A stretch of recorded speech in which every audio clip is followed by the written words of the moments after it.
हे ते घर आहे जिथे माझं पूर्ण बालपण वाढलं. माझ्या आयुष्यातील 22 वर्ष ज्यांच्या भिंतींनी मला कवटाळून ठेवलं. आज कितीही मोठ्या घरात राहिले तरी या मातीचा सुगंध कुठेच सापडत नाही. हे घर माझ्या आजी आजोबांच्या कष्टाने उभं राहिलेलं.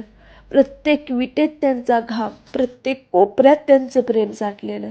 बालपणापेक्षा जास्त मला माझे आजी आजोबा आठवतात. घर दिसलं की वाटतं आजही ते दारात उभे आहेत माझी वाट बघत. आलीस का ग म्हणत.